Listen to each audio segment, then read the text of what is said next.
ar, Momento Espírita. A vida na sua dimensão maior.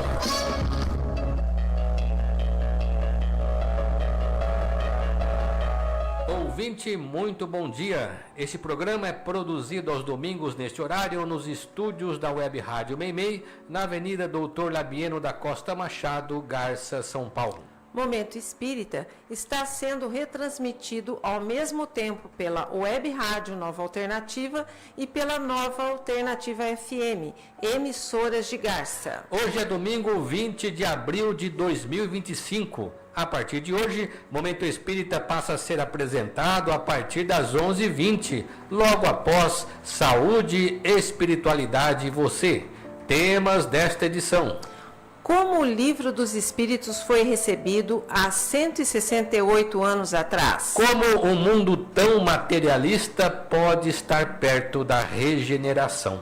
O que vem a ser parasitismo e vampirismo espiritual? Como o Espiritismo pode explicar uma morte por atropelamento? Como interpretar o não julgueis diante de tantos crimes e violência? 3 palestras nesta semana complementam o ciclo de palestras da USE.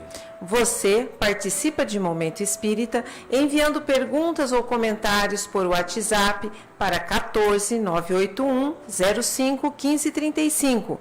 Repetindo para você, 14 981 05 1535.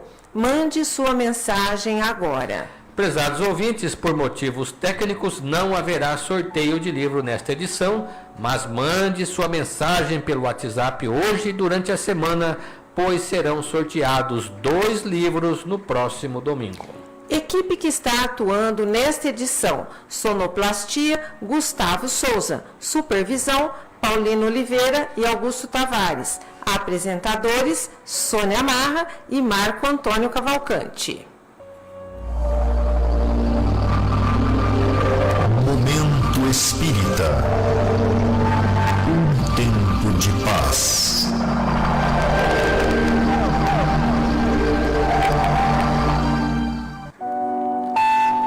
Prezado ouvinte, prezada ouvinte, quando em 18 de abril de 1857, há 168 anos, portanto, o Livro dos Espíritos foi exposto ao público pela primeira vez nas livrarias de Paris, houve um impacto no ar.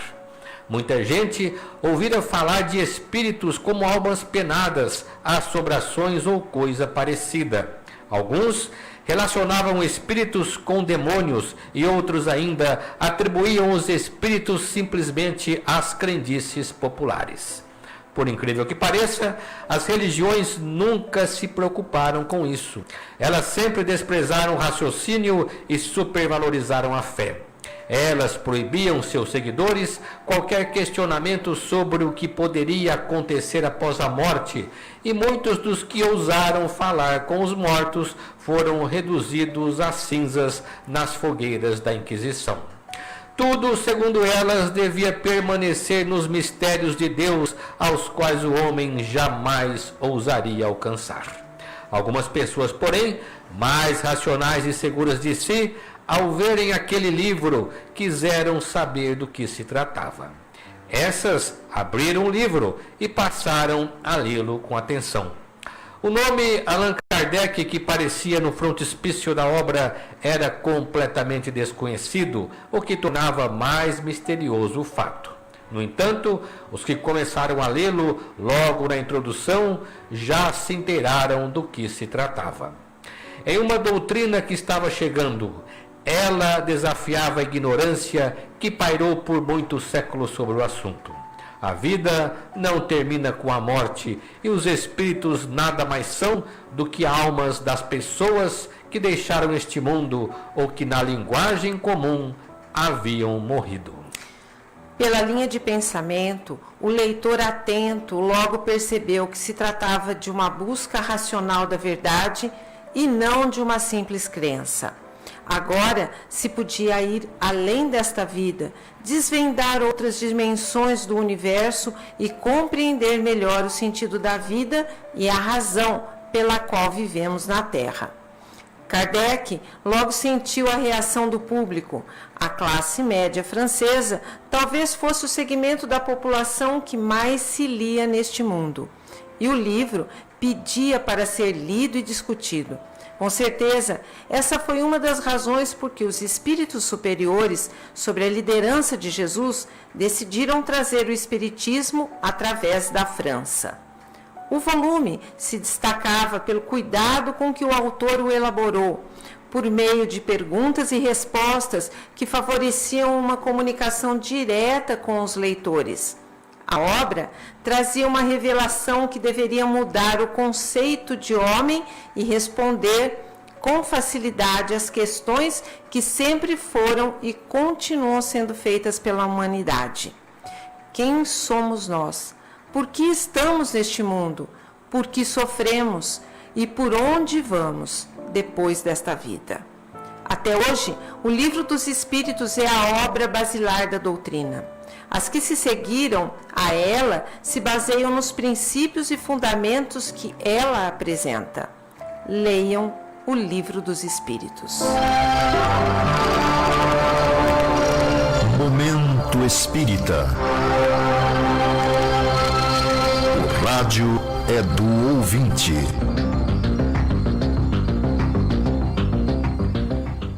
Um tema que tem sido comentado por vários participantes do centro foi levantado esta semana por um dos ouvintes, e é o seguinte: o que vemos hoje em dia, principalmente na televisão, é a busca frenética do prazer, a preocupação excessiva com a aparência, começando pelos artistas, e também com o dinheiro e a condição social. E isso não pode ser por influência de entidades que querem impedir a chegada do mundo de regeneração?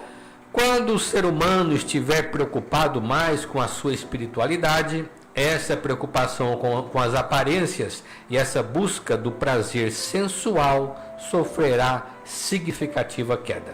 Mas nós ainda estamos distantes dessa condição e por muitas vezes, ao invés de caminharmos em direção ao nosso crescimento espiritual, vamos em sentido contrário, preferindo fugir de nós mesmos na busca de vantagens no mundo exterior, numa sociedade cada vez mais materialista. Não estamos subestimando os cuidados com a aparência, tampouco as experiências prazerosas que fazem parte da vida. Não é isso.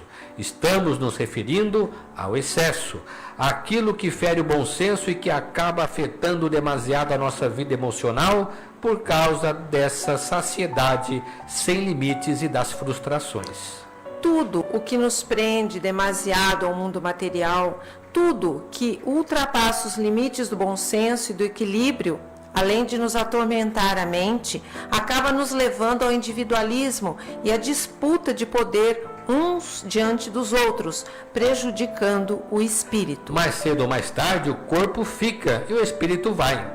Se ele ainda estiver muito apegado a esses valores transitórios, como a exaltação da aparência física e a busca desenfreada do prazer, certamente sofrerá essa perda e poderá ser vítima de muitos tormentos. No entanto, temos de considerar que a humanidade, ao longo de sua evolução, sempre esteve sujeita às mais variadas influências que a distanciaram da espiritualidade. Através dos séculos tivemos momentos muito propícios ao cultivo de valores materiais e que não nos ajudaram a crescer espiritualmente. Ao contrário, sempre foram causa de disputas individuais, de autodestruição e até de tragédias. Jesus de Nazaré, o Cristo, foi o maior propagador da espiritualidade no mundo ocidental.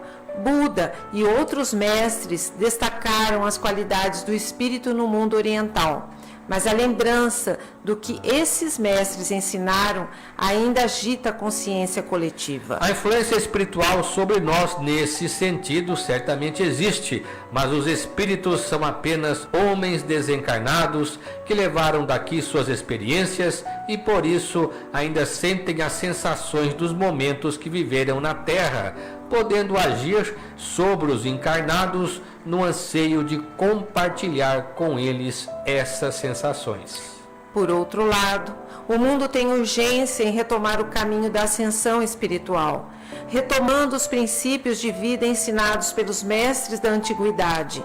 E isso só se obtém despertando para a triste realidade que vivemos e a necessidade de nos organizarmos para conter o avanço do materialismo e a disseminação das ações solidárias. O que você está fazendo dentro de sua casa para melhorar a convivência e estabelecer a paz? O que você pode fazer no âmbito de sua comunidade para vivenciar o amor e espalhar o bom exemplo? O que estamos fazendo para que o mundo seja melhor e a humanidade mais feliz? Conforme informamos anteriormente, por motivos técnicos, não haverá sorteio de livro nesta edição. Mas mande sua mensagem pelo WhatsApp hoje durante a semana, pois serão sorteados 2 livros no próximo domingo. Esta questão que vamos responder agora veio de um de nossos habituais ouvintes, sempre ligado em nosso programa, e diz o seguinte: o que vem a ser parasitismo e vampirismo espiritual? É André Luiz, através da mediunidade de Chico Xavier, quem utiliza esses nomes para caracterizar certos processos obsessivos, ou seja, determinadas atuações de espíritos desencarnados sobre encarnados. Existem várias formas como espíritos de baixo nível moral podem ter contato com os encarnados. A esses processos, de um modo geral, chamamos obsessão. Não confundir a obsessão espiritual com a obsessão simplesmente mental.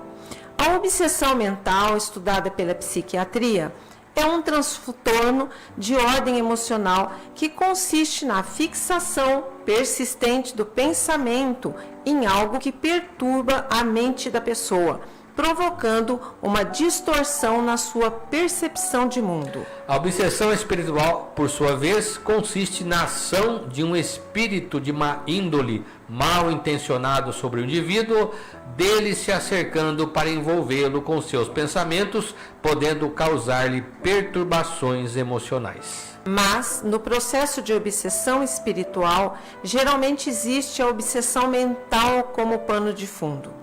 Isto é, a obsessão mental, conhecida como autoobsessão, pode dar causa à obsessão espiritual. O que chamamos parasitismo é uma forma de um espírito se juntar a uma pessoa para dela tirar algum recurso mental, passando a viver disso. Assim como entre nós, os encarnados, existem pessoas que vivem às custas de outras, causando-lhes prejuízos. Também existem parasitas espirituais que se valem das condições mentais do encarnado. É semelhante ao parasitismo que se encontra entre plantas, quando algumas se instalam no corpo da outra para sugar energia. Evidentemente, essa convivência faz mal ao hospedeiro, que com o tempo vai perdendo suas condições de vida. Pode acontecer, entretanto, uma coabitação pacífica em que um vive das energias do outro. No livro Sexo e Destino, de André Luiz, psicografia de Francisco Cândido Xavier, encontramos o caso de Cláudio Nogueira, um homem de classe média, assediado por 2 espíritos que se compraziam em beber com ele doses exageradas de uísque. Quanto ao vampirismo, podemos dizer que André Luiz chama de vampiro, comparação com os vampiros que conhecemos dos filmes e romances, a espíritos que roubam recursos fluídicos dos encarnados e até mesmo de corpos recentemente desencarnados. Eles diferem dos parasitas porque não permanecem convivendo com a vítima, apenas roubam-lhe os recursos biopsíquicos, podendo fazer várias vítimas ao mesmo tempo. São espíritos que ainda estão muito ligados à vida terrena e não conseguiram se desvencilhar da influência do corpo físico, podendo se alimentar de emanações que eventualmente podem obter de corpos doentes ou mesmo de cadáveres. Sobre os vampiros, leia Obreiros da Vida Eterna, quando André Luiz relata o caso da desencarnação de Dimas. Existem muitas coisas a que às vezes não damos o devido valor. A vida, por exemplo. A vida é uma bênção divina Através dela, podemos ser felizes e proporcionar a felicidade aos outros. Por isso, é preciso defender a vida, a nossa vida e a do próximo. Pena de morte, aborto, suicídio e eutanásia são formas de violência contra a vida com as quais não podemos concordar. Lutemos em defesa da vida. Pena de morte. Um crime não justifica outro crime. Diga não. Suicídio. Um gesto infeliz. Dê uma chance a você mesmo. Existe sempre alguém para ajudá-lo. Aborto. Um ato de covardia. A vítima não pode defender-se. Eutanásia. Uma ação criminosa. Com confiança em Deus e o firme desejo de obedecer suas leis, a vida terá outro sentido. Mensagem em defesa da vida. Apoio. Federação Espírita Brasileira. Atenção, ouvintes, nesta semana temos 3 palestras programadas do ciclo de palestras da USE. Amanhã, segunda-feira, às 20 horas, a palestra será no CFEAC Irmã Filomena de Vila Araceli, com a expositora Sandra Fiore, que falará sobre o processo de enfrentar o luto. Na quarta-feira, Érica Cortez e Carlos Herrera vão tratar do tema A Eficácia da Fé na Casa de Caridade Joana d'Arc, final da rua João Manzano, Labienópolis. E na sexta-feira, a palestra será em Galha, com Karina Rafaeli, falando sobre Kardec e o Livro dos Espíritos, no Centro Espírita Discípulos de Jesus. O Clube do Livro Espírita de Garça é um serviço do Centro Espírita Caminho de Damasco. Obtendo os livros por preços abaixo da tabela, o clube permite que você os adquira por apenas R$ 27. Neste mês de abril, às vésperas do Dia das Mães, o Clube do Livro estará entregando aos seus associados o romance Quem é Minha Mãe?, autoria do espírito de Zequibá, recebido pelo médium Pedro Santiago, editora M. Para receber este romance, basta você se associar ao clube, ligando para a Luciane no celular 14 988 1309 05 ou enviando e-mail para o endereço clubedolivro@caminhodedamasco.org, dando seu nome e endereço de entrega. Lembrando que o Clube do Livro só faz entregas na cidade de Garça. As atividades de evangelização infanto-juvenil acontecem normalmente desde o início do mês, sempre às 9h45 no Lar Meimei. Educar a criança é compromisso inadiável dos pais. O brechó do Lar Meimei continua abrindo ao público toda sexta-feira no Lar Meimei, com entrada pela rua 7 de setembro. Se você entrar no site do Caminho de Damasco, vai obter uma série de informações sobre o centro e sobre o espiritismo. Você pode entrar nesse site acessando o link www.caminhodedamasco.org. Nele, você vai encontrar todo o material informativo sobre o centro e suas atividades. Clicando no menu, você encontrará, entre outras matérias, as gravações das edições anteriores de Momento Espírita. Encontrará também informações sobre o Clube do Livro, videopalestras de temas variados, bem como mensagens espíritas em card e em áudio. Vamos à última pergunta.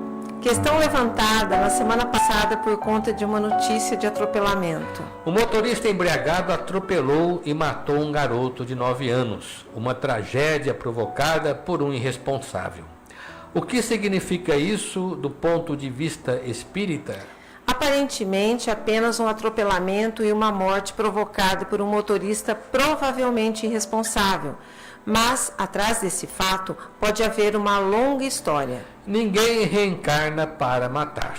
No entanto, o espírito deve estar alerta quanto às probabilidades de cometer ou praticar um erro grave que redunde numa morte, como é o caso do acidente. Toda pessoa que dirige um carro, eu, você, todos nós, corremos o risco de atropelar alguém. Nunca devemos nos esquecer disso, desde o momento em que saímos de casa com o nosso carro. Mas se estivermos embriagados por ingestão de bebida alcoólica, com certeza já estamos fazendo o caminho para algo imprevisível e fatal, com o risco de matar alguém. Nunca assuma a direção de um veículo. Se você tiver ingerido bebida alcoólica, nesse caso, nunca confie em você e entregue a direção para outra pessoa.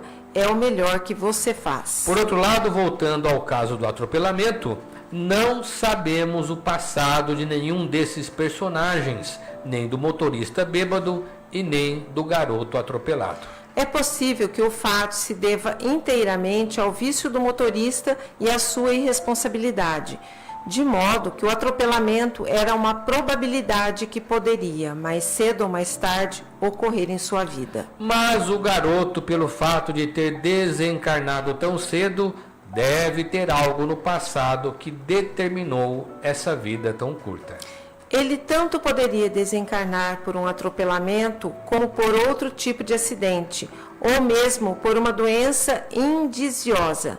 O fato é que esse motorista entrou na sua vida para o cumprimento de seu destino. Contudo, Allan Kardec lembra muito bem que a maior parte dos problemas e contratempos que provocamos tem causa nesta mesma existência e pode ser consequência de nossa falta de cuidado, o que Kardec chama de imprevidência. Infelizmente, o motorista se envolveu com um problema grave que poderia ser evitado se fosse mais cuidadoso e responsável. Mas, como não é, o estrago está feito e não há como voltar atrás. Não sabemos se ele, como espírito, tem alguma relação do passado com a vítima. Isso também é possível, mas é apenas uma hipótese. O que sabemos é que, com o atropelamento seguido de morte, ele passa a ter uma dívida moral com essa criança, que na verdade é um espírito que renasceu com a probabilidade de morrer atropelado. Momento Espírita. Mensagem para a nova era.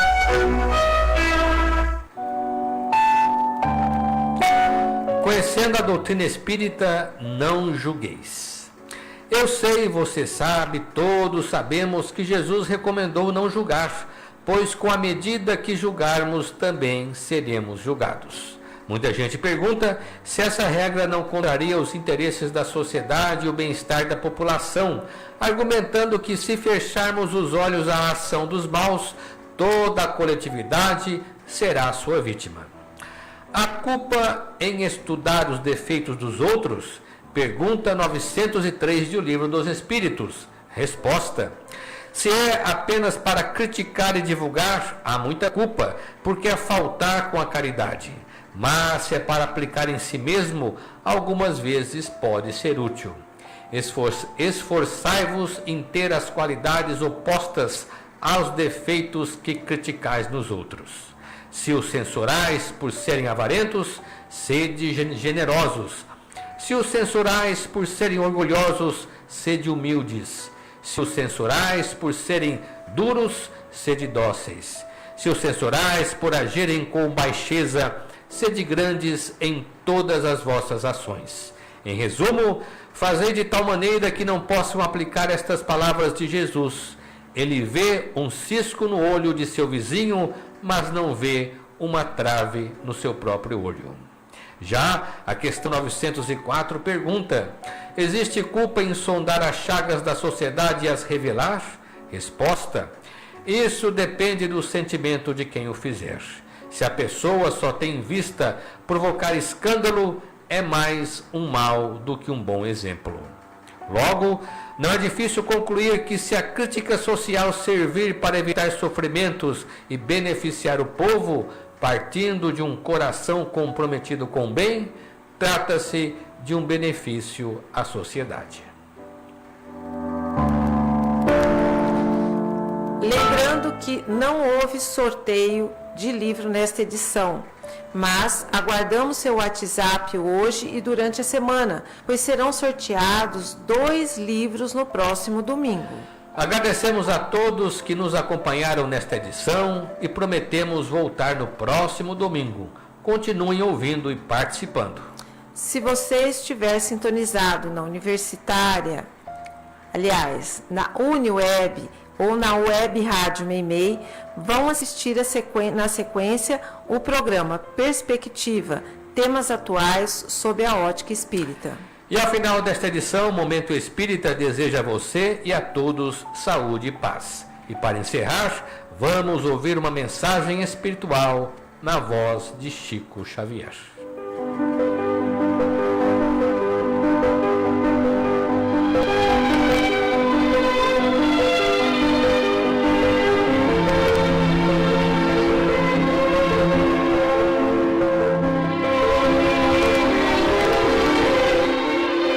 Confia sempre, não percas a tua fé entre as sombras do mundo. Ainda que os teus pés estejam sangrando, segue para a frente, erguendo a por luz celeste acima de ti mesmo. Crê e trabalha, esforça-te no bem e espera com paciência. Tudo passa e tudo se renova na terra, mas o que vem do céu permanecerá. De todos os infelizes, os mais desditosos são os que perderam a confiança em Deus e em si mesmos, porque o maior infortúnio é sofrer a privação da fé e prosseguir vivendo. Eleva, pois, o teu olhar e caminha, luta e serve, aprende e adianta-te. Brilha a alvorada além da noite.